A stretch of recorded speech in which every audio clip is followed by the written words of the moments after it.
Hi, everybody. I'm Audrey Moore with Audrey Helps Actors, and this is episode number repeat-o. We are repeat-oing this episode for you. This is on purpose, you guys. I want you to listen to this episode. This is the Ashley Platz How to Stand Up for Yourself on Set episode.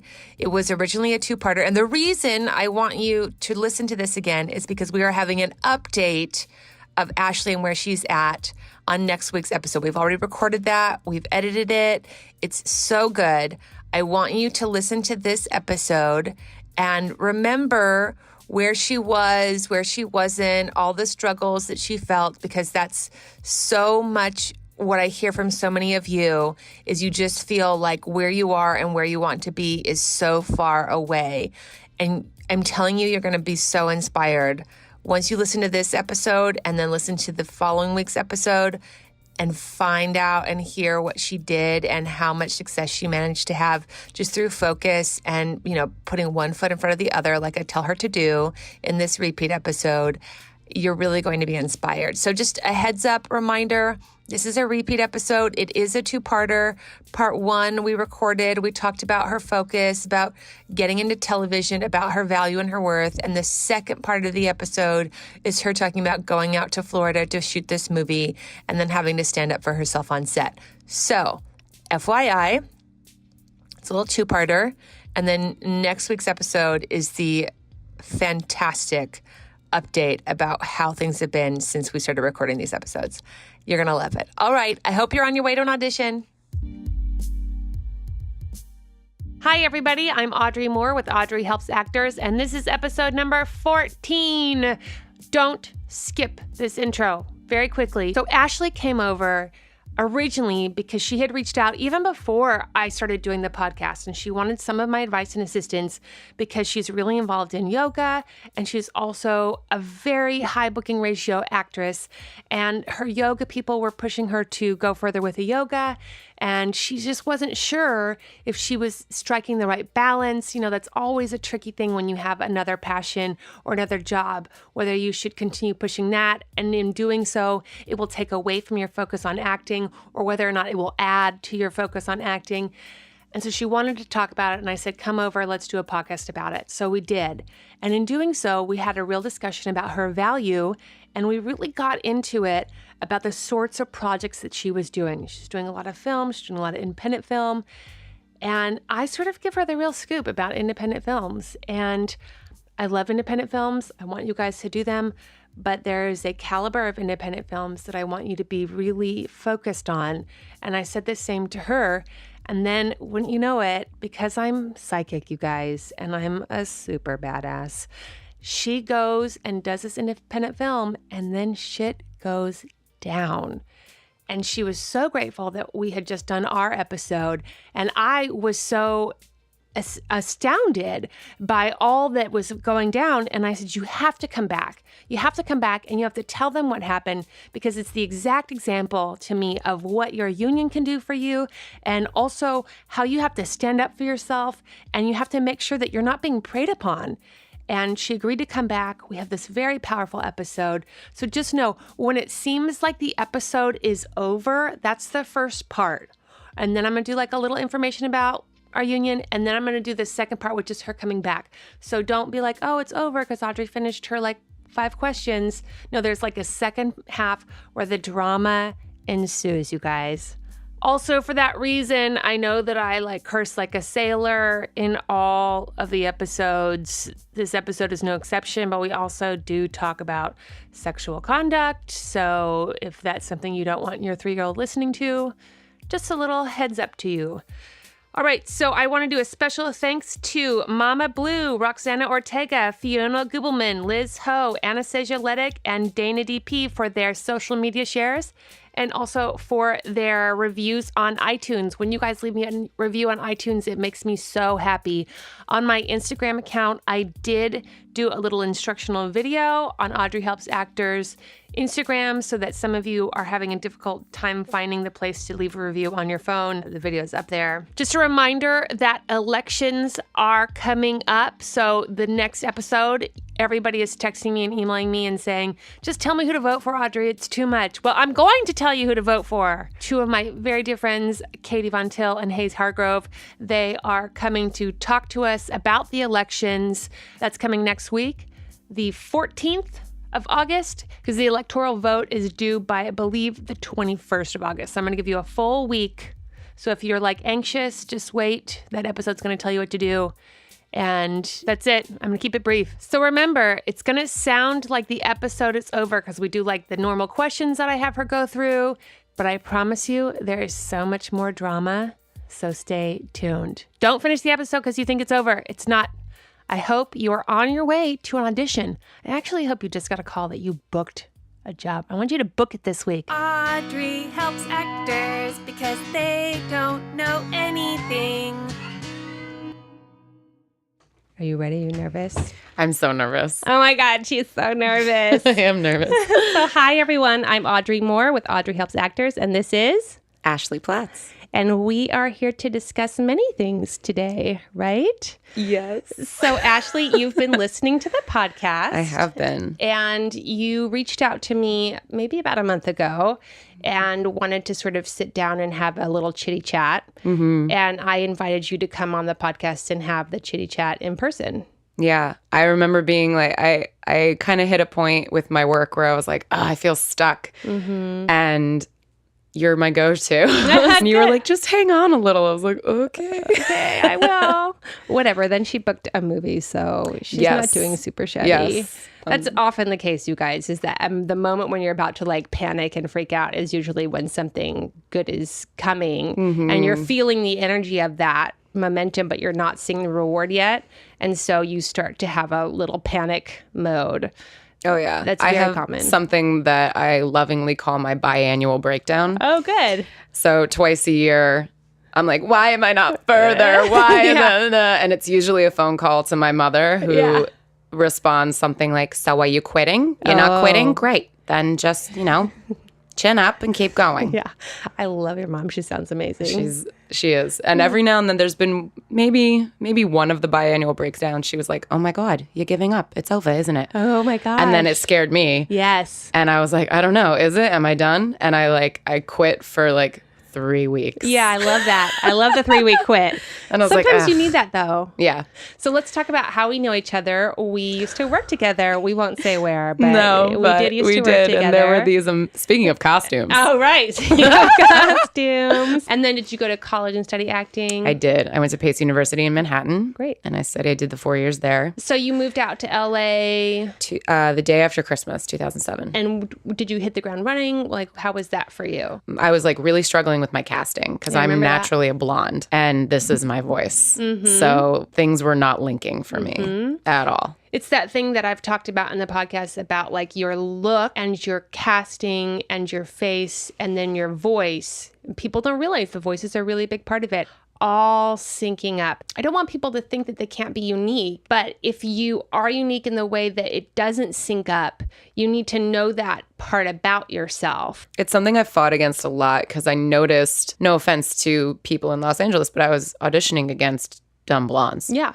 And I was like, that's no effort for her. She should just take that job. Well, and that's the thing is she's going to do that better than you because that's her essence. And so it's not a insult or in anything. It's literally just casting. I keep trying to tell everyone casting is so much about your essence. And yes, you can change the room. And yes, you can get them to rewrite the part. Like that happens all the time. But just know if they're looking for a yellow dress and you are telling people you're a yellow dress, but really you're a black dress, then you're just not going to do yellow dress as well as somebody who's yellow dress, and that's okay. So let's talk about where you are right now. You're fully repped. I'm not fully repped. I have a manager who I adore, and I have a commercial agent. You wanted to talk about targeting shows and people? Yes. You are the queen of this. So I obviously have been listening and it's been getting me super excited and I get filled with ideas. Good. And I want to do them all right now, but I have actually booked work that's coming up. So I have to put it on the back burner, which also makes me crazy.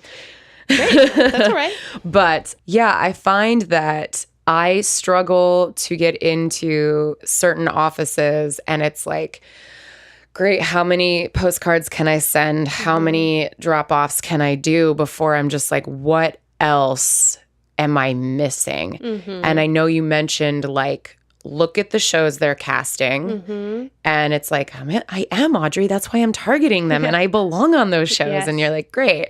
And I think, I don't remember what episode it was, but you said something about like, do you have tape that represents that? That's right. I was just going to talk to you about your tape because I watched it before you got My here. tape is a little all over the place. Okay. But I find that I'm constantly asked for tape that is like, oh, do you have Jersey Girl? Do you have that? And I'm like, yeah, I got tons of that. But I almost never get called in for that, which is like the great tragedy. Well, part of it though, too, I mean, I have to go back to like your really pretty face. Like you have, like when people want Jersey Girl, they want somebody that looks a little rough around the edges. Dirtier than you look. Yeah. Like there was a show that cast, it did not go, but it was a pilot that was looking for like astronauts, and they were casting like beautiful women because it was network. Awesome. So they wanted like beautiful women who were also astronauts and worked in that field. And I would say like that is something that you could do because you look physically capable to be an astronaut, but you also have the beauty in your face. And she was like a tortured astronaut. And, you know, well, with your face, with your dark hair and your deep voice, there's always going to be a sense of torture to what they're casting you in. And that's where your materials and aligning that really comes into play. So I Googled you before you got here. I want everyone to do this for themselves because I'm sure that you're not aware of it. Google your name real and see what comes up. Oh, man. The reason that you want to do this is actually because, especially for these small, you know, these films like you just booked, or also just, you know, commercially, when you go to your callbacks, they Google you in the room at your callback and they watch your reels in the callback. If they like you, they are definitely doing that. I already know where this is going. So you have one reel up there that's like about a year old, and it's different than the reel that you have on IMDb. And then you have 2 reels up there from 2010. Yeah, that are really old and need to come down. They're really old and they need to come down. Yeah. They don't do you a service. And then as far as your footage is concerned, you're in a good place. You just, you know, you do a lot of films. Yes. And part of what happens with films is you never get the footage because these independent films. That should be something we talk about too. We're going to talk about that. These independent films take like 8 years to get edited and made if they ever come out. Some hoard the footage. So like my first feature as a SAG actor I ever did was this beautiful black and white film noir vintagey movie. And they finished it in 1.5 years and they shopped it, and it did not get a bite because it just wasn't right for whatever market they were shopping it. It had a premiere at a film festival, and the director disappeared with the footage. Well, what I'm going to tell you guys about films, because I have so many strong points of view about film.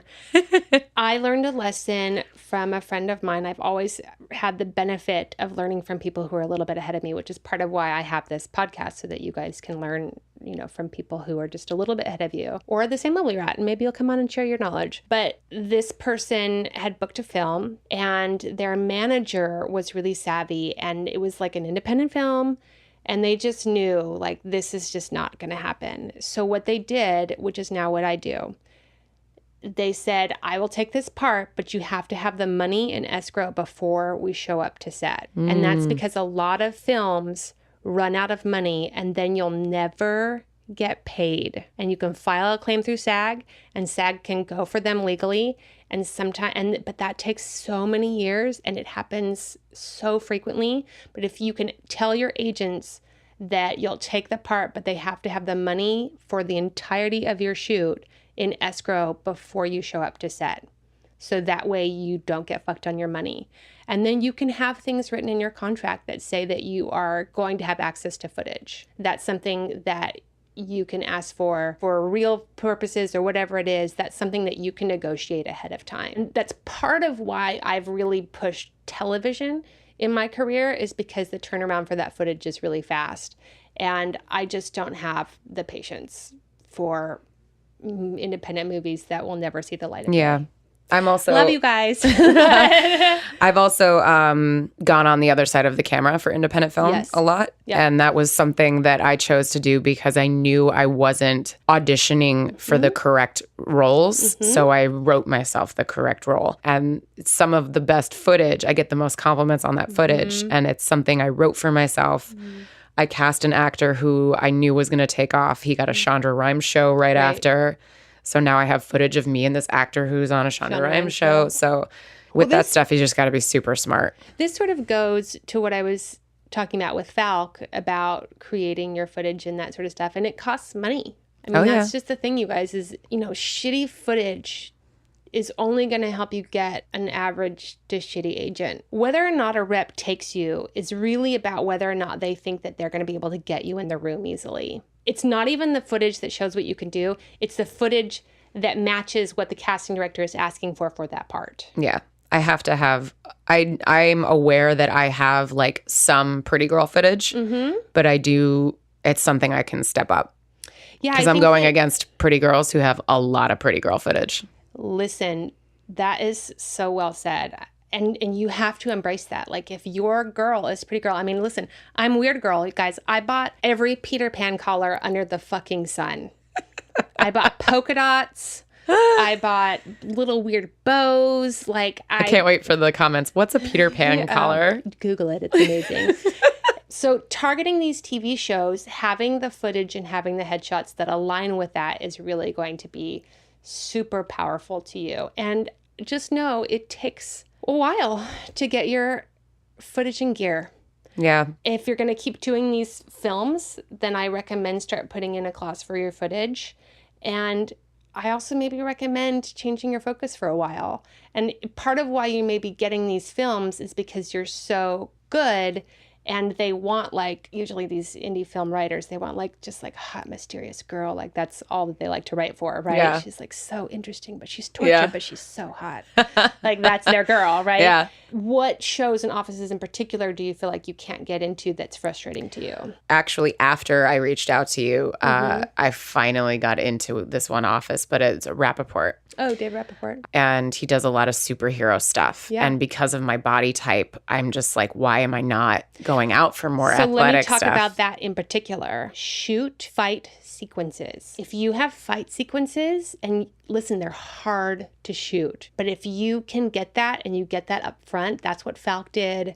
That's what that girl, Sophia, whatever her name is, she's in Star Trek, and she was just in The Mummy with Tom Cruise. Yes. So, like, we know her from Falk, and she had the same thing. And she shot a lot of footage with Jesse that was just her kicking ass because she's a dancer. And she's a fucking ass kicker. And she just knew that was her ticket to the show. I agree with you that that's something that you can and should be doing. Body type wise, they like their girls in that category to be more like Sophia. But that's changing. Yes. And they're embracing women who look like glow. They can actually, look at glow, who can actually look like they can kick ass. Yeah. If you don't have footage that shows that you're physically really capable, then no one cares. Yeah.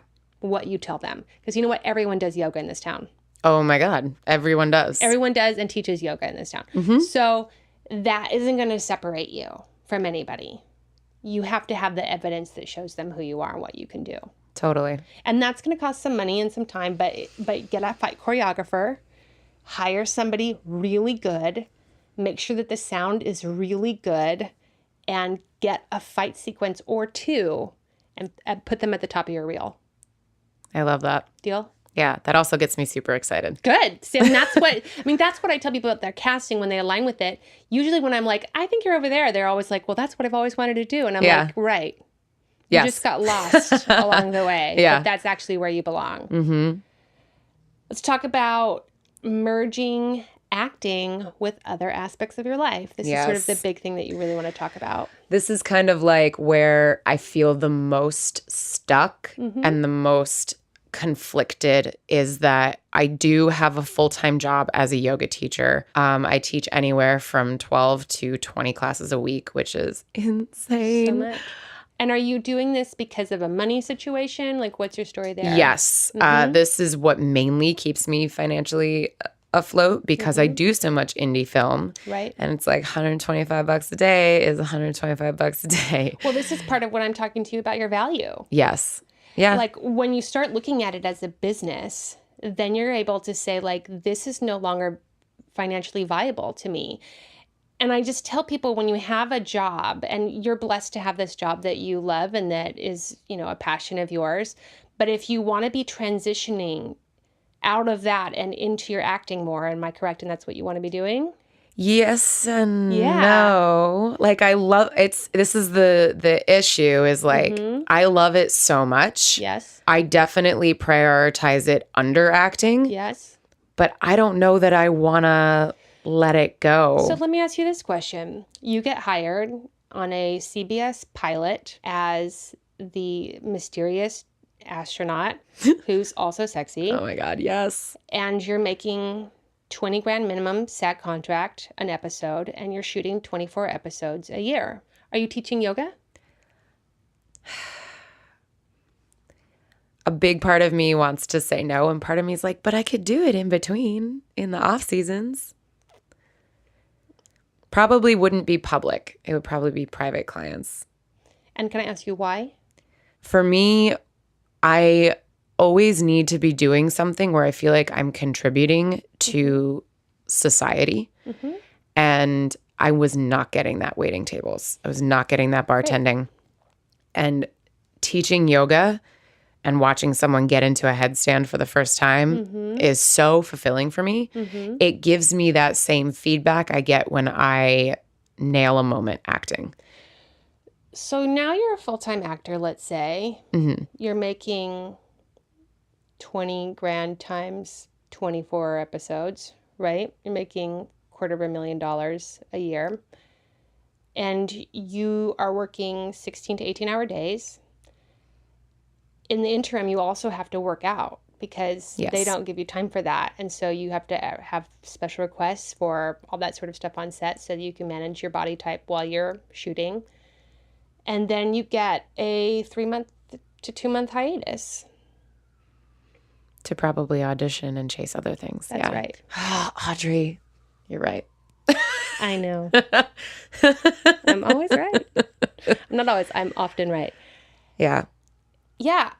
It's the safety net probably more than anything. And you just have to look at your long-term goals and know that I understand because I have been there. And I guess what the real question is about the balance is like, I know that I could make more money teaching yoga if I get another level of certification. And my bosses are all over me with that because I'm a huge brand for them. You'll always have that. Like, because usually the actors who are working a lot are also the actors who in their like normal life jobs are great employees. Yes. Because it's like you have your shit together. Yes. So you have your shit together in acting and then you have your shit together in your other job My classes career. are big. I have a big draw, gratefully. Yes. I'm a good teacher. I'm good at what I do. So they're pushing me to do this next level, which is not only a financial commitment, but a big time commitment. And it's always during pilot season. Yeah.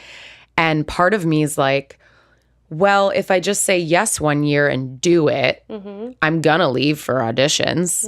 And if something happens, then great. I'll just take the bite of that money because potentially more money could happen. Right. But I get really stuck in this like, but if I say yes to yoga, I'm saying no to acting. Yeah, that's very common.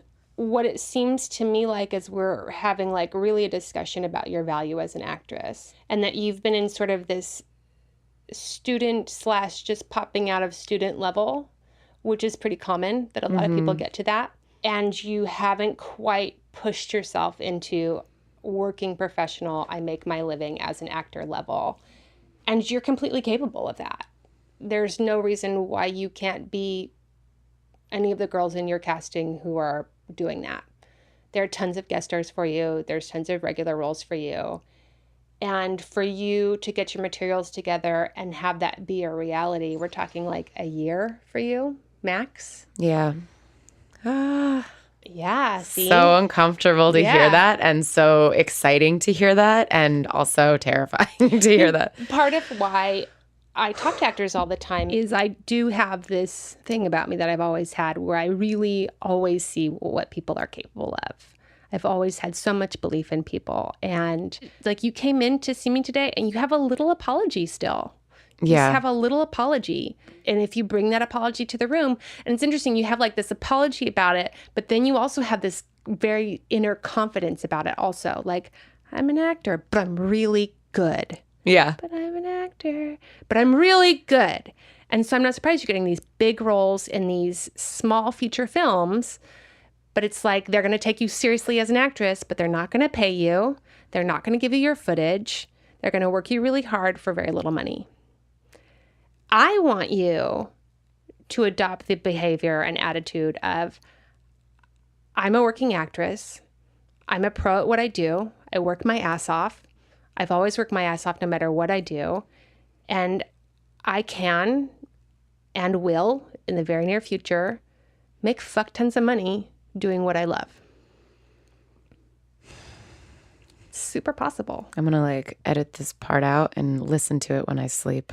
You don't seem to me like if I put you in a room with a bunch of girls in your category for a guest star, I don't get the sense from you that you feel like I'll book this job over these girls. Oh, yeah, for sure. Yeah, you're on that. And you could. Mm-hmm. So you need to start doing whatever you have to do to create that reality for yourself. What I did for me was I just started working on pilots and guest stars all the time in my own time, because I knew that I was going up against ninjas and I needed to be as good as they were. And I needed to feel in the audition room that I would be as good as they were.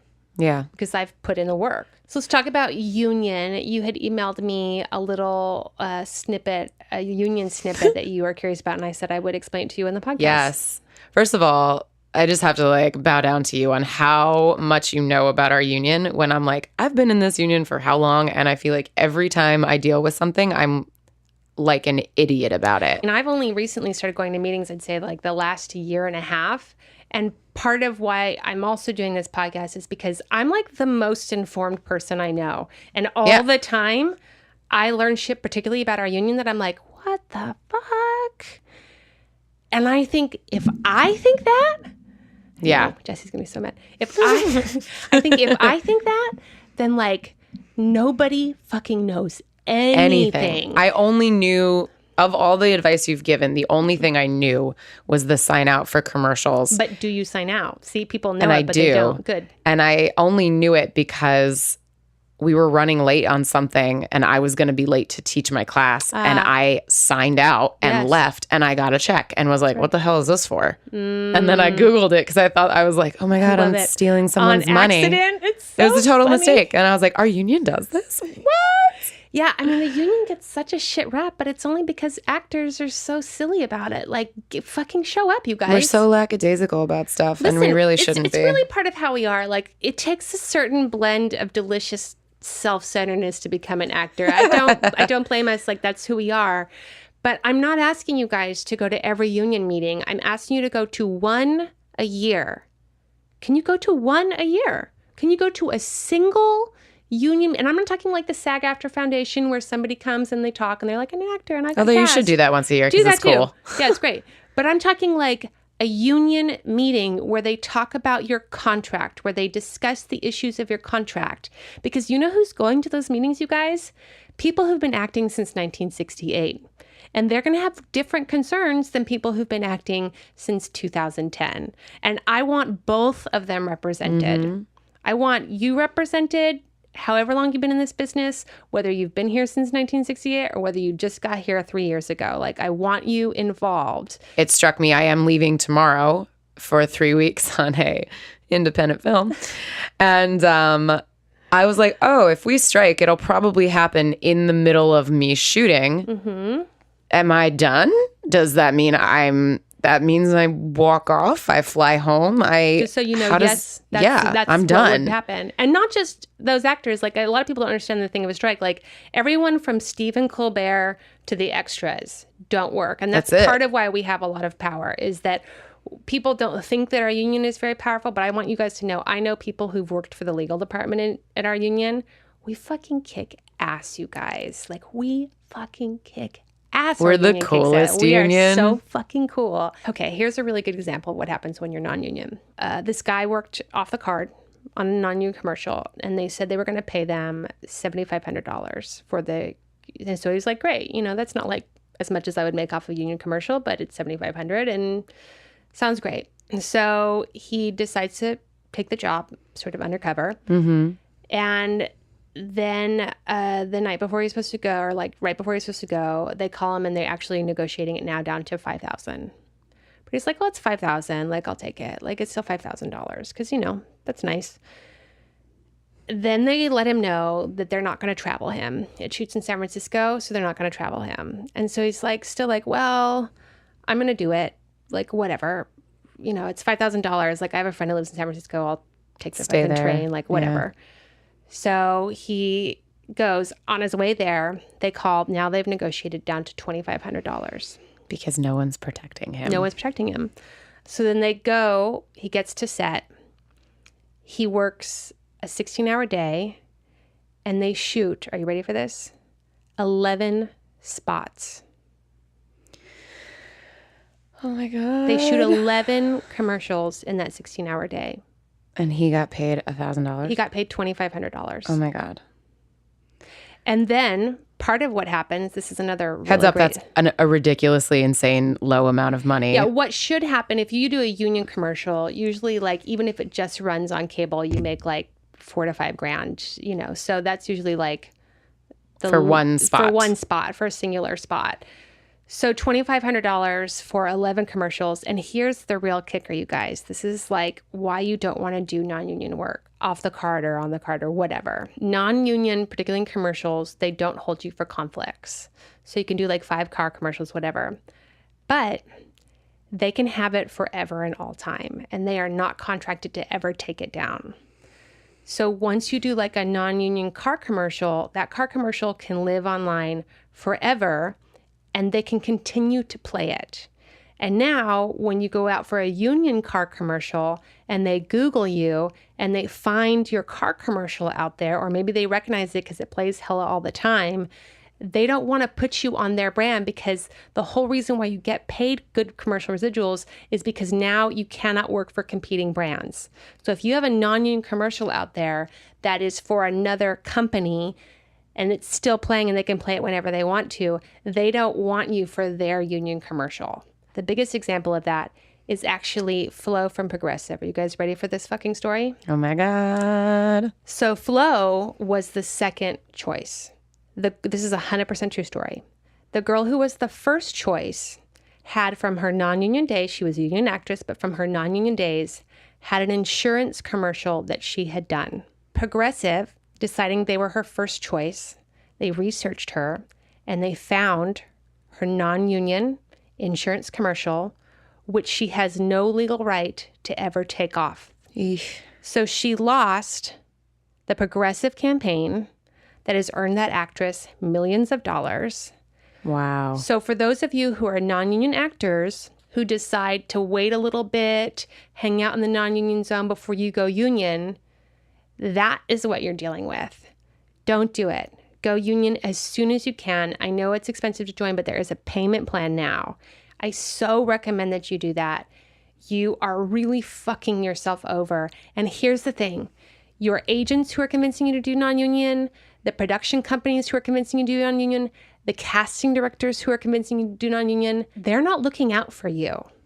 They're looking out for them because they want the best talent they can possibly get at the cheapest price.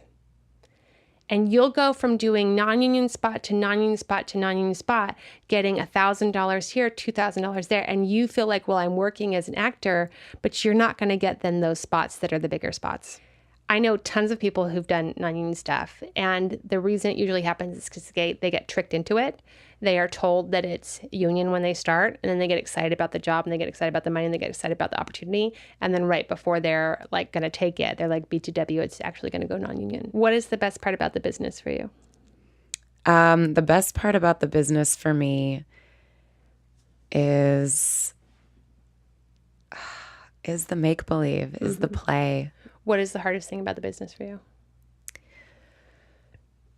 The hardest thing about the business is my attitude about the business. The business is the business, and I can't change the business, but my attitude about the business can change. And sometimes I don't want it to, and sometimes I want to be grumpy that they want stick thin for this role. And I want to fight against the machine, and I want to say, fuck it. Why are we getting paid less than our co-stars who are men? And I know deep down, whether my attitude wants to acknowledge it or not, that when I just put my head down and keep going, and stand up for myself in the moments that are right, the magic happens. Why acting? Because I would be good at other things. I am good at other things. I know. But I don't want to do anything else. Oh my God, this is all I've ever really wanted to do. And I heard Dustin Hoffman say at the Inside the Actors Studio, he's like, I would be good at other things, but I wouldn't be happy at other things. I'm happy when I'm doing this. That's great. What do you wish somebody had told you or managed to get you to understand when you were just a wee babe embarking on this journey? That it can be about timing and place and luck. And sure, maybe you do get plucked out of a Starbucks, but 90% of this is you are your business, your advertising, your marketing. You are so much the machine that makes you get your dream come true. I just want to add to that, you're your own accountant. Even if you have an accountant, you're your finance department. And there is so much power to be had. Like you and I were talking about you getting paid more for your work. And I think when you start knowing more about the union, how much you can make from it, what your rights are, and then you start really reading your checks, you guys, you start looking at your money and you start looking at how much you're getting versus what you should be getting. That's part of taking yourself seriously as a business. Because if you ran any other business, you wouldn't like own a restaurant and let people not pay for their food. Yeah. You wouldn't do that. You wouldn't just be like, happy people came. I'm just so happy people came to my restaurant. No, pay what you can. No, you would be like, I have the fucking guts to open up a restaurant. I make great food. You must pay for it. What is your biggest struggle right now, personally and professionally? Saying no. I feel like this is so not singular to me. Love acting so much. So when my friends are like, come do this thing, take off of your paid job, come act for free in this thing for me. I'm like, yeah, but no, because me working and making that extra $300 a day would get me closer to my real footage. Exactly. That's what I was just going to say. See, part of when you start looking at it as a business, you have to have a place that you want your money to go. So if you know that you need to get a really great reel together with specific footage, and that's going to cost you $2,000, $5,000, then you have a place for that money to go. And so then when somebody says, can you work for me for free?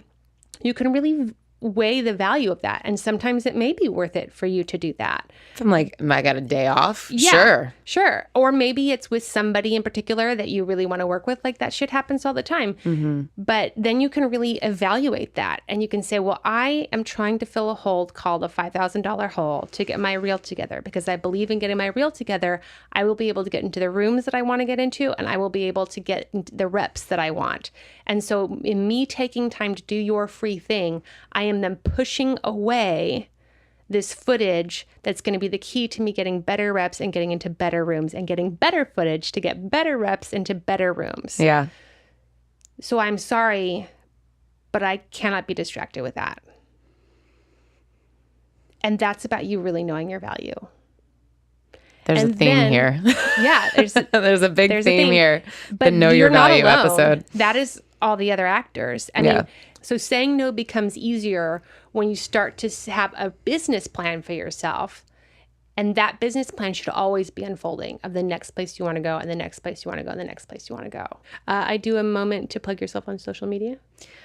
It's probably going to be my Instagram. There's tons of yoga videos, you guys, but they're awesome. Good. It's at Ashley Platz, which is Platz.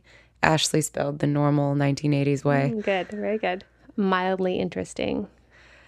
Oh, I came prepared for this. Oh, I'm so excited. Because I've been listening. I just want to piggyback on last episode 2 or whatever before that was. Glow is amazing and you should be watching Glow. Good. But my mildly interesting is something called floating. This is something that was pitched to me by someone who was a bad meditator. Meditation is hard. I get it. It's supposed to be. But on the side note, there's this place in Pasadena specifically. These are all over the country, but they're called sensory deprivation chambers. Oh, I know about them. Float tanks. And if you're claustrophobic, they have float rooms that are not tank-like. But you lay in this Epsom salt bath and your water is like, I don't know, 8 inches deep. So you can put your hand down and touch the bottom and you can hit a button and turn off the music and turn off the lights and you do nothing.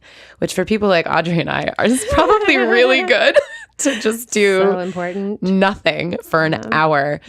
And the first time I came out of it, I was like, I've just done all of the drugs. I'm floating. I'm so high right now. That's cool. And I felt amazing for weeks. Yes. And I try to go once a month when I can, but it's so therapeutic. And I think for actors who constantly feel the pressure, there's nothing better to give yourself than a little staycation. If you can just carve out an hour for your brain, your body will feel better, your sleep will get better. I just can't recommend it enough. My mildly interesting, you guys, you have to watch World of Dance. I couldn't be more passionate about this. I don't know what it is about dance shows, you guys, but they just do it for me. I don't watch the dance. What is the celebrity dance one? I don't watch that one. Dancing with the Stars? I don't watch Dancing with the Stars. But I super watched So You Think You Can Dance. I super watched the Crew one on MTV when it was on oh my God, yes, ago. I watched that too. And the World of Dance is Jennifer Lopez is it's her show. I mean, 5 minutes in and I'm just crying. I'm just it's so inspiring. That's me with X Factor. Yeah. And here's why. A song for his sister. But why I actually cry is because I'm so passionate about mastery. And these dancers are the best in the world competing with each other because they're not just the best tapper or the best ballet dancer. It's the best tapper against the best crew, against the best ballroom group, against the best contemporary dancer, against the best street dancer. B-boys, all of them are competing against each other and on a global scale. So you're not just getting America's best, you're getting the best. And I'm so inspired by mastery and something about dance. You can see it and there's just no denying it. And that's part of what I love. I love watching certain things at the Olympics, like the ice skating, things like that. Because I love the Olympics. They've just geek out on that. Mastered something. Yeah. Thank you very much, Ashley. I really appreciate it. Namaste. Thank you. But wait, Ashley, wait. I have to interrupt you. We interrupt your regularly scheduled program to bring you shit you didn't know about your union. So today, for Shit You Don't Know About Your Union, I'm going to talk about pinning and avails. Those of you who didn't listen to last week's episode about our contracts, I really recommend you do so, not because of voting or not voting, but really because I want you to know your contract. And I want you to know your contract because I want you to be aware of what the bottom line is that SAG is required to give you. And as you're about to hear in this episode, production will try to fuck you. It's not personal. It's just the way it often rolls down. So you got to know your rights so you know what to ask for. So pinning is this interesting term, those of you who are unfamiliar with this world. It's where they know that they want you, so maybe it's down between you and another choice. And so what happens is casting calls your agent and they say, we want to put a pin in Audrey. We love her. She's our top choice. But they also call 1, 2, sometimes 3 other people and say the same thing. Hey, we want to pin Sarah. She's our top choice. So usually there's 2 or 3 of us who are being pinned. And what has sort of become the trend, unfortunately, is now they want to pin us, quote unquote, for 2 weeks. They're like, oh, we want to pin Audrey for September 1st all the way to September 23rd. She's got no conflicts, right? And it's really frustrating because those of you who've been at it for a long time know that when it rains, it pours. And usually you start to pop. You have these parts of your year you pop. So you start booking 2 to 3, 4 jobs all in one sort of short span. And the pinning can get in the way of that because if you are pinned for a theatrical audition and then you are, say, on a veil, which is basically pinning but for commercials, then the commercial may get scared or the theatrical may get scared. So you feel like you don't want to tell either person because you don't want them to feel like, oh, well, she's going to go book this other job and she's going to say no to us. So I want you guys to know pinning is not real. It is not anything that SAG enforces. SAG has, in fact, in several negotiations, codified that term. It used to be on hold. And so then they stopped doing holds and they started doing pinning and a veil because once you use the term hold, you had to pay people to hold them. So they just, every time we pick a word, then they start using a different word. So it's this sort of cat and mouse game that we play. But what I want you to know is pinning is just a nice thing that you and your agents do for the casting directors. It has absolutely zero contractual holds. You feel free to pin yourself for as many things as you want and to be on a veil for as many things as you want. And just know SAG is working with casting directors because part of what you don't want is retaliation. So if you are pinned for an episode of Criminal Minds and then you're on a veil for a McDonald's commercial and McDonald's gets back to you sooner and you take McDonald's, but Criminal Minds doesn't have it together yet to know whether or not you're working, we don't want there to be any retaliation.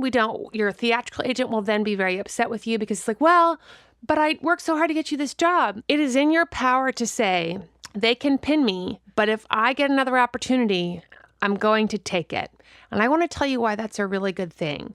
Because when you start making it clear to casting and to your agents that you are unavailable because you're a commodity, then people take you seriously. All right, guys, don't forget to vote. And listen to next week's. We're going to talk about the elections. And now back to your regularly scheduled program. So hi, everybody. I'm Audrey Moore with Audrey Helps Actors. We have back today Ashley Platz. Yay! So you've already listened to part one. We're doing it in one episode, but we had to have Ashley back because shit went down, you guys. Oh, man. So Ashley, the last time we talked, which they have just listened to, let's just sort of recap for you and I. You were going to go do this film. Yes. And you and I had just sat down and talked about union issues. Yes. Right? Do you want to sort of like say what you got out of that conversation in general? And also, we had talked about you doing these independent films. Yes. And we had specifically said, about my value as a SAG actor. And I've been doing this for over 10 years. Yes. I started young and valuing myself higher and not letting myself get taken advantage of for these smaller projects, even though obviously we all just want to work and standing up for myself when I need to. Especially, and what's so great about you, Audrey, is that you are so informed with the specific details of SAG-AFTRA and what they not only do for you, but how we are protected on set. Because really, guys, what I want to say, above and beyond anything, safety first. So let's talk about when you auditioned for this film and like how you got it, because this is I just want to make clear, this is an independent film situation. So let's talk about that. So this was an Actors Access breakdown. The breakdown was written very well and, it's enticing. Yes. And can I ask you, how long was the breakdown for your character? Was it like 4 sentences? Was it like 12? It wasn't like the paragraph of like, obviously this is the first time this person's done this. Yeah. But it wasn't like 2 sentences. It was a little long. And I knew that's always a sign. That's always a sign. For those of you who are new to this business or newer, if there's a book, when they describe the character, the longer the character description, the more of like flashing warning lights should be going the greener out to you. The set's gonna be. And it's only because these teachers for these screenwriters, they tell them, okay, when you're doing a character, you have to know, like, what do they do for a living? What kind of clothes do they wear? Where do they shop? What kind of car do they buy? All these things inform the character. And so they include that in your breakdown. It was a eco submit, which are the self-tapes through Actors Access. EcoCast. And I at the time was applying to all of them. Yes. Whether I thought the parts were good for me or not, just to practice getting on tape and sending it out. Great. This was particularly one that I remember getting the sides and being like, oh boy, it's like a monologue. And another in really film, good sign. There are no monologues unless it's voiceover. Right. So bless my boyfriend's heart. He is a saint. He reads, with me. Yes. And then this giant monologue that I did is like emotionally all over the place. Right. And it's, I started in theater. Right. So it was like so much fun and I got into it and I submitted it and within 12 hours was booked. Great. And they took down the EcoCast. Okay. They were like, we're done. Yeah. So of course you're like, wow, oh my goodness. I'm just so great. I'm amazing. Yeah. Let me pat myself on the back. Right. And here's what I want to say. You are. Thank you. And that's why I want you to value yourself more because you are all those things. And that should come with a certain level of treatment, both financial treatment and treatment of you on set and through your representation and all of that. Okay. So I flew to Florida to do this movie. And so let's talk about this in all honesty and candor. So did they cover your flight? Nope. All right, you guys. That should be sign number one. You're operating this whole time under what assumption? I assumed that this was, because it said on the breakdown when I submitted, a union project. Great. And now because you're not familiar with your union contract, certain things happened that had you but known, it could have flagged you earlier. Absolutely. To know that it wasn't a union contract. And this was my first time, I should say this, first time flying for a feature. That's right. I've flown for shorts and my travel was paid for. That's correct. So this was my first time like leaving town to do a feature that wasn't driving. And part of how they get you is they give you this juicy role with like this incredible monologue. You're like a theater actor. And you're like, acting. And you're like, all these character shifts and changes of emotion. And then they're like, you are my girl. Oh, yeah. And then you're like, oh, I'm their girl. Every email was like a love letter. Yes. And so I was like, they're like working you, right? And so you feel so validated. And then like, BTW, pay for your own travel. Yes. Okay. And before we go any further, there was a moment that I almost pulled out of the project before we left. We had a Skype session. The other actor was also from LA. We met up, Skyped with the director, read the script. Went really well.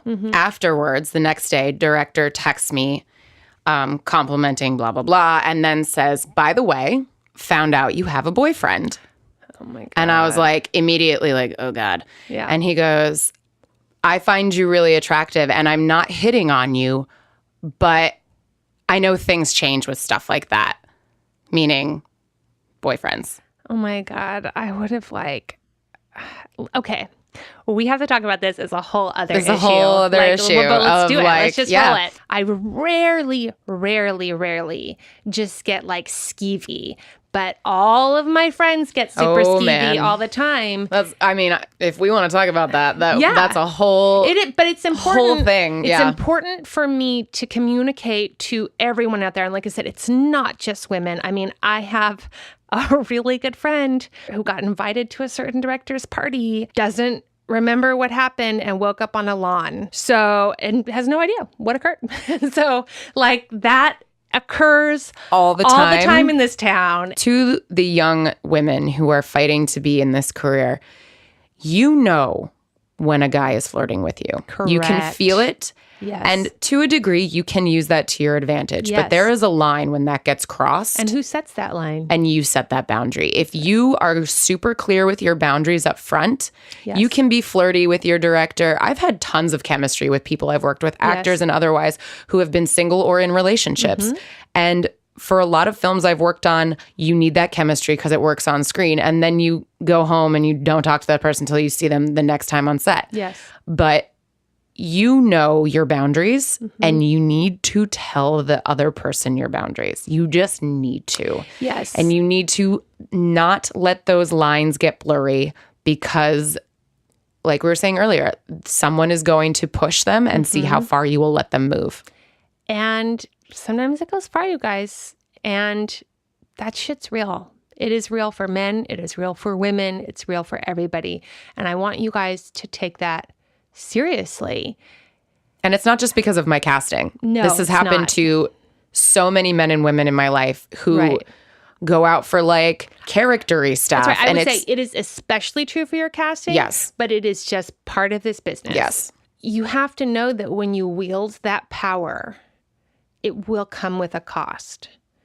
And I understand that it's a powerful power, but then you have to know that when you're wielding it, then you have to have the opposite side of the power to say no, to say boundaries, to say, you know, like, and it's sneaky, you guys. Like, I had a friend who was like, then the director like invited her over to his house to like quote unquote rehearse and suddenly there's no rehearsing happening and there's just like tea, but she wants to be in this movie and it's like, you know, and she's like the lead and blah, blah, blah. At what cost? Yeah. So at what But cost? like, listen, if you are totally down to give someone a blowjob to get a part, that's your prerogative. Like, do that. And I super support you in that. I just want you to know. So yeah, listen, I got won't. nothing on that. I'm with the director. He's a writer. I blow him all the time. Love it. Like, I get a lot out of it, and so does he. But I'm just saying to you personally that you just have to just know what's happening. And if you find yourself in that director's apartment and he's called you over to quote unquote rehearse and you're not rehearsing and you feel very much like he's just trying to get you into bed, then I need you to get yourself out of that situation to whatever degree, you know, as fast and as clearly as you can. You text a friend, you go, this is what's happening, I'm trying to leave. Right. You stand up and you leave. If you don't have, because I know it takes a lot of courage and I know not everyone's bossy, Audrey. So I know that it's hard for a lot of women to say, you know what? I don't think that this is turning out to be a rehearsal. I'm going to go.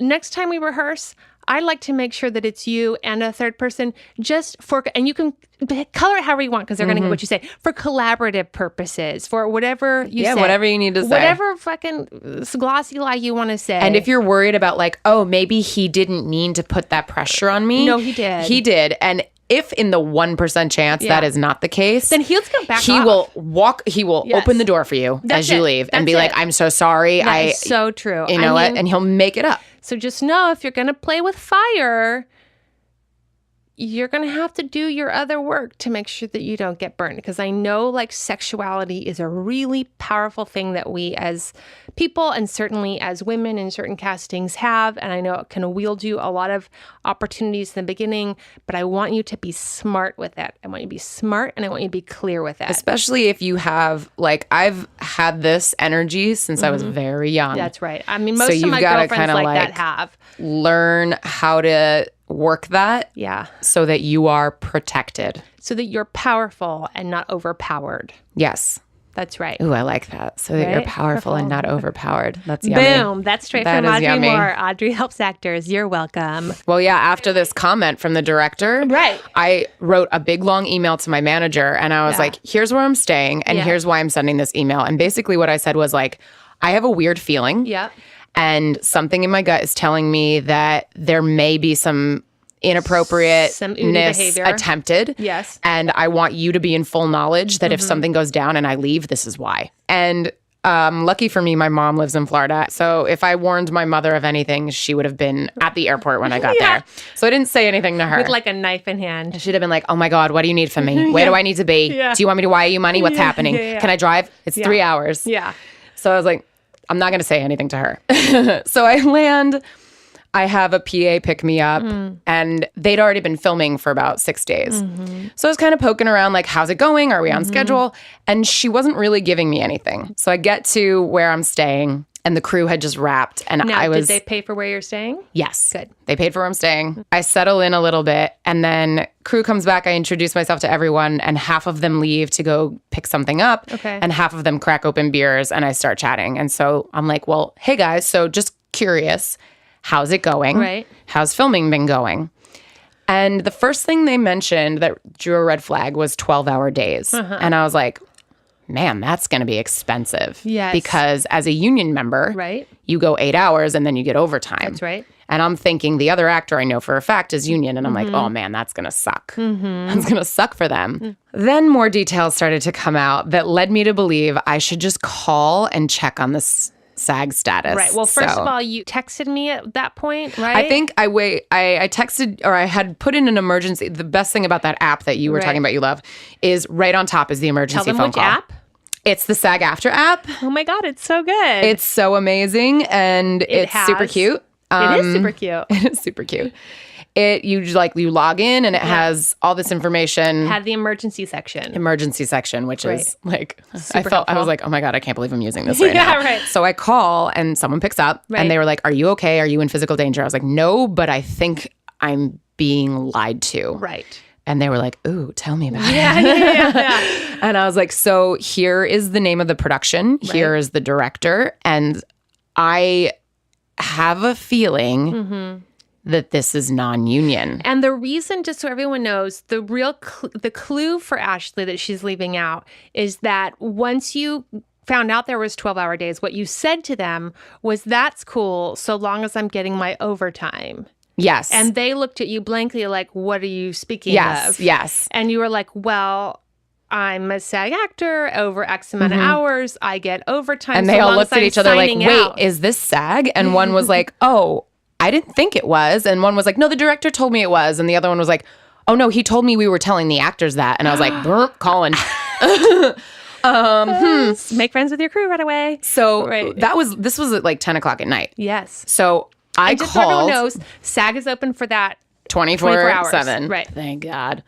So they were like, we'll look into this and we'll get back to you in the morning. Yes. Wake up the next morning, called the non-emergency line just to be like, hey, I want to check in the status of this while the emergency line's doing everything. And they right away were like, we can't find this project. I was like, okay, you can't find the project. So I was like, well, maybe they're trying to cheat the system, which happens a lot, and do SAG new media for a feature film, which luckily SAG, we talked a lot. I've talked to them so much lately, but they're trying to remedy that. And they have ways like you cannot submit your feature film to a film festival. Yes. Unless you upgrade to a ULB. Oh, good. And then the actors get paid more. Great. So why don't you just explain that to actors? Because this is what happens is, so you can do, there's like a loophole, which has actually been created because we do want to encourage. We want actors to work. We want actors to work, and we want new filmmakers to hire SAG actors, right? So there's this way you can there is a cheaper contract to hire SAG actors called the new media contract, which is essentially everything that isn't film and TV or industry or commercial. It's like all your internet stuff. Right. So you can make your feature under new media. Right. However, if you want to do anything with that, and it's not just like... Other than just throw it on YouTube. Yeah, other than throwing it online, and you want to submit that to festivals, you can bump up that contract to an ultra low budget SAG contract, which includes you have to repay those actors. You have to retroactively pay those actors now money's owed. Yes. Great. And then you can submit it. So just so you know, actors... This is something for you to consider. If you have recently done an independent feature you didn't get paid for under the ULB, you didn't get your overtime, you weren't paid appropriately, or maybe you weren't even paid at all. And always then mark your overtime. Right. Always mark your overtime. Then it goes over and suddenly it's at blah, blah, blah film festival. You should probably call SAG because SAG can enforce that. And all you have to do is put a claim in, and SAG will go and they'll put a claim in on the film. It's totally anonymous. If you're like the only person in the movie, obviously they know who you are. But you should do it anyway. Yeah, you should do it anyway. If there's a cast, then then no one's going to know who's who and what's what. And all they do is they research the project, and then they will retroactively get everyone their money. So I had them check the new media because I was like, I know that happens. Right. So I just want to make sure that if that's the case, maybe they're looking in the wrong spot. Right. And the person I spoke with was like, there is no one by this name in the system anywhere. Yes. There is no project by this name anywhere. So I was like, well, I need to leave. Yes. So I literally gave the PA $10 to drive me to the airport. Yes. As I'm in the car, I call my manager. I say I'm leaving. Like, of course, crew told the director right away, oh my God, the actor's leaving. Mind you, I've not seen the director. No. Never in person yet. Right. My manager calls and they're like, because you did sign a contract to do this, we need to make sure he can't come after you legally. So Ashley texts me and is like, this contract. And you guys, I'm so great. I just have to say, I was like, oh, hell to the no. I was like, if they lied to you about it being a union contract, null and fucking void, you guys. Null and void. That contract shit doesn't even exist. And they can go fuck themselves because you had evidence of the fact that they told you. Yes. On your submission that it was a union contract. Because the director was saying that he had a SAG rep. Okay. And we were like, so now this is super confusing. He's also acting like he had no idea it wasn't SAG, which of course he's going to say to my managers. Of course. So then we renegotiated with him my full rate in cash in my hand to keep me in Florida until SAG status was approved. Okay, great. Which normally, you guys may or may not know this, takes a while. It takes a long while. I did my own web series. I did SAG New Media. It took 3 weeks. Yeah. My entire time in Florida was 3 weeks. So I was like, I don't know how you guys are going to do this. Yeah. Maybe they can like push something through, but. Great. So they get you envelope cash in hand. Envelope cash in hand. Okay. I return. I'm waiting there. More information is coming about how this is falling apart. Okay. We have like a company meeting where I meet him finally, and it's just bad vibes city. The next morning, my mom drives across Florida, gets a hotel nearby. I love this. And she's like, I'm going to be here in case you need rescuing. And I was like, Ma, I can rent a car. And she's like, no, I like this. I can rescue you. Then let Mom take care of you. Mom wanted to take care. Right. SAG called me the next morning from Florida. And what I guess had happened, he had started the paperwork and never finished it. Oh. Which is still not a SAG project. He can go fuck himself, you guys. Like that's massively unprofessional. Right. And here's the thing. It's actually like with the new media contract, that's easy. Not that hard. It's not you hard. Just have to finish the paperwork and give it the time for the paperwork to come through. And if you really want to move it through, you just have to call them every day and they move it through for you. That's right. But if you sit on your butt and wait for them to call you, it's going to take the full time. They're never going to. Because they know that most people do this months in advance. Yes, that's right. SAG Miami calls me and they are listing all of the violations that have already happened. And they're saying, if we retroactively make this SAG, right, we would almost have to stop it anyway because of all the violations. So it was very unlikely that they were going to go ahead and approve it, but that I would know that day. Yes. Thank God. Ended up, they called me as I got back from breakfast and they were like, nope, we're not approving this. There's too much lying on the form. Yes. Like there was just too much he thought he could get away with something. Yeah, that's right. And then I overheard him telling the other actor on the phone, we thought Ashley would just be cool and play ball. So here's the thing that I just want to say about that. And this is what you and I do yoga. talked about. I don't play ball. She does yoga. She does not play ball. What we had talked about, that had you not come to me for our podcast days before, you would not have even... I would not have known I wouldn't have even had the foresight to be like, maybe I need to do something about this. That's right. Maybe it's my job as the actor. Like I keep saying to you guys, you are the union and the union is you. You had said to me, like, I would have shown up and I just would have thought like, oh. I probably would have, like, honestly, I was thinking about this. Mm-hmm. I probably would have gotten a week in before I realized, like, I haven't signed a G.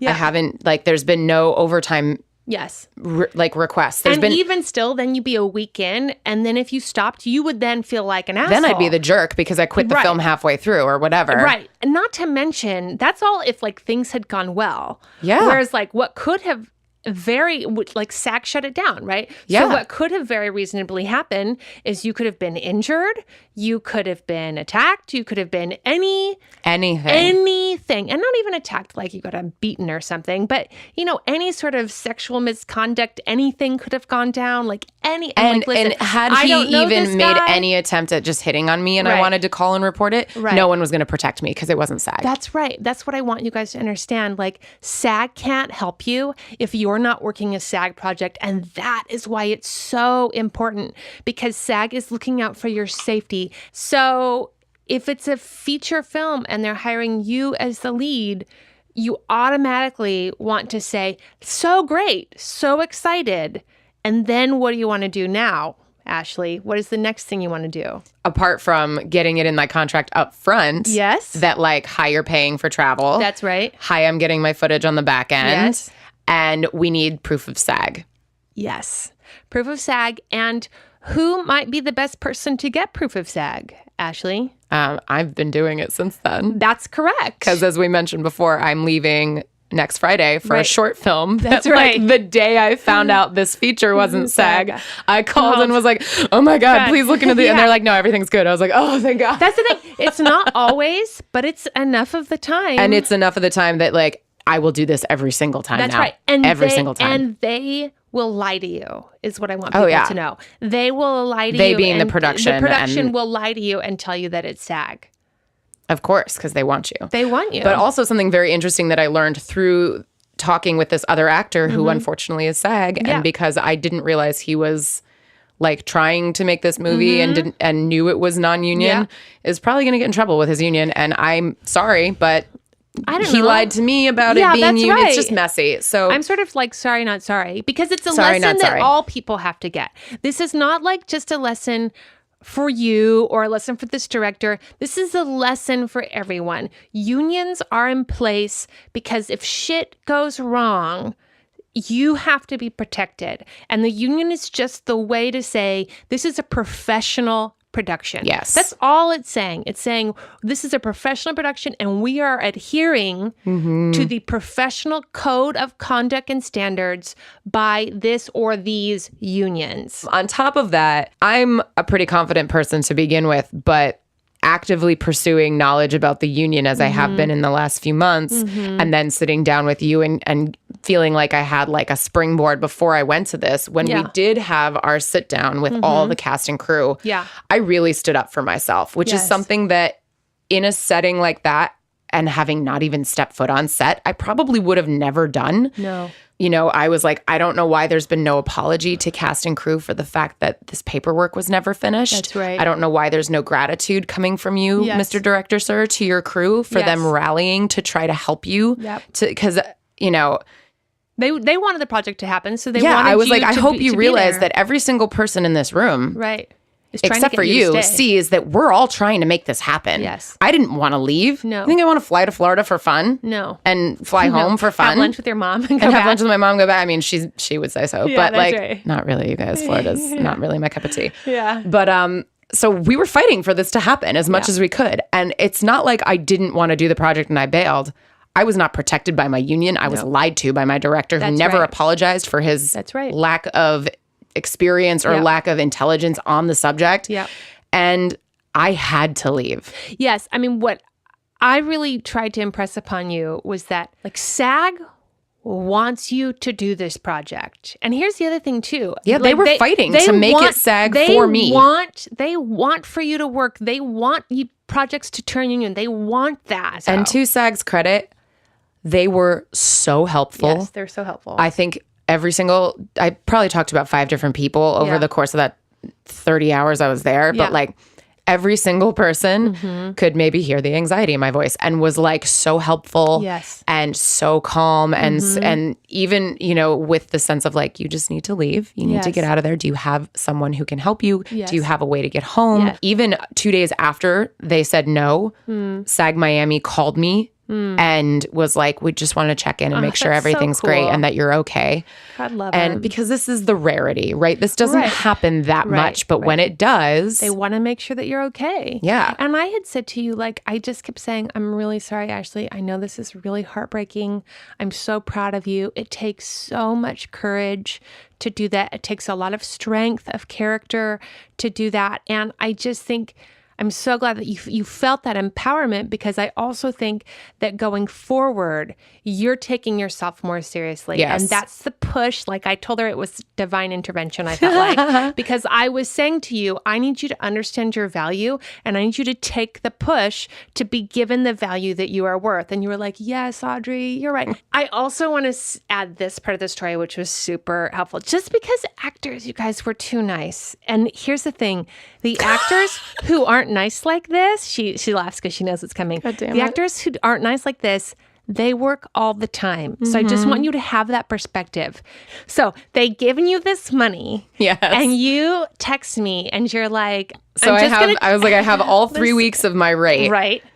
But I was only here 2 days. So I'm going to take $200 and that's, or like, no, you were going to take $150, right? I was going to take my rate for each day. Yes. And then the cost of my flight. No, you weren't going to do that. No, I wasn't going to take that. Right. That's right. You were like, I'm going to take $200 and I'll just leave I was the here rest. and I was going to leave the rest. And I said, oh, hell no. Yeah. I was like, well, then this was my reasoning. And like, thank God you corrected me. Yeah. But, I was living with the crew for these 2 days. There are parents. The sound guy had kids. And he's like, people's checks were bouncing. And I, of course, felt responsible. I know. Like if I took that money, maybe these people wouldn't get paid. They weren't going to get paid. But it's not my freaking job do that. That's right. It's not. It's not your job to rescue them because they have to learn this lesson too. And Audrey was like, how are you getting home? Right. And I was like, are you paying for your own flight? She's like, you wait 3 weeks and take that flight from Fort Myers. Right. And I was like, no. Right. And I was like, well, take that money, girl. Yeah. That's right. And you didn't take all of it. Right? I did not take all of it. I took my flight and I countered in, like, I have to check a bag. That's right. I have to get to the airport. I countered in all that. I took that. So it ended up being about half my rate. That's great. And I left the rest. That's it. And I think you shouldn't even take that. Take that money and you should have just handed it to the crew. Been like, here's $100 for you. Here's, like. That would have been the coolest exit of all time. And what's really funny is them, like, right? when you're in the moment and you're upset and you're standing up for yourself, sometimes it's like a blur. And for me, when my blood gets up, like I'm a Mediterranean female from New Jersey. Like when my blood gets up, my memory is not so good. But I'm like, when we had this meeting the night before I left, I was just really fighting for the crew. Yes. There was some concern. I guess the director was concerned that the last time he was on set, he had fallen in love and got distracted. And I stood up and said, well, I hope you don't think I came down here to be with you because I have a boyfriend and I'm not interested in hooking up here. And none of these women, because he had hired women specifically to be on crew, are interested in hooking up.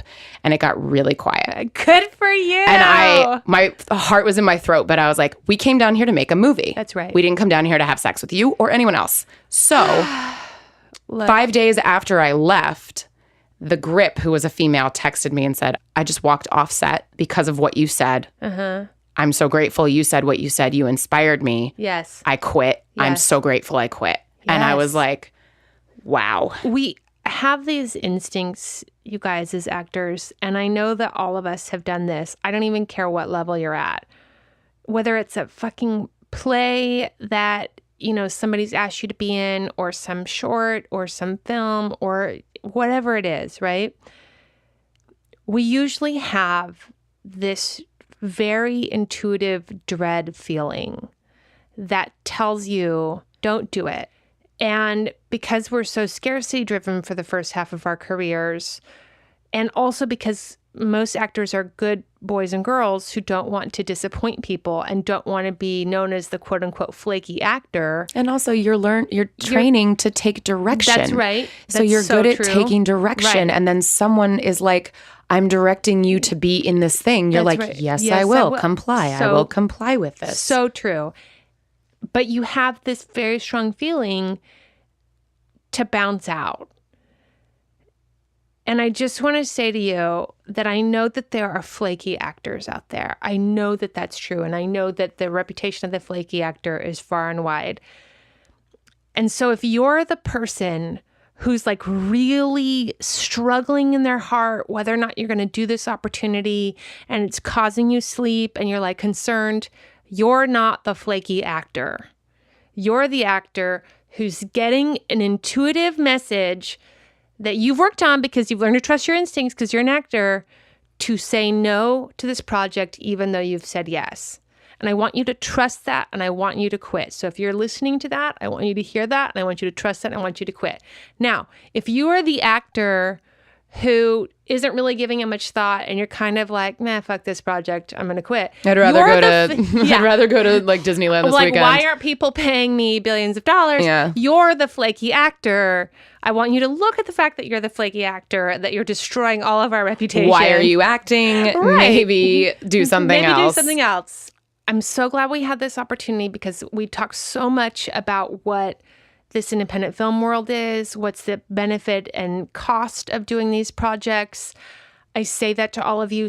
There are so many great independent films that get made all the time, but the ones that are going to see the light of day, the ones that are really going to boost your career, are done in a way that there is a professional standard used to them. And is there an exception? I'm sure there is a one or two exception. But what I don't want you to do is to get hurt or take advantage of in a way that is very damaging to you, possibly very damaging to you. And on top of that, there's something about this experience that not only made me more confident, but gave me such a powerful feeling of responsibility for my own career and for the path that I pave. Yes. So I did contact Actors Access and was like, here's the project, here's the director, here's what your breakdown said, here's what happened. Yes, good. And I did, SAG knows about it. And there's probably going to be a phone call from SAG to me about the other actor. Yes. And I'm going to tell on him. It's not even telling on him because he may have not really understood what happened. Right. But it's not my job to lie to my union to protect someone if they... Who didn't protect you. Who did not protect me and really didn't want to protect me. Didn't care. Like I just said to you guys, they don't care about you. They just don't care about you. They're using you. And I don't mean that in like they're using you. I just mean they're using you for your talent for the cheapest price possible that they can bargain with you. You actually have been doing this for a long stretch now. You are a trained, credited, professional, capable actress. You deserve to be treated as so.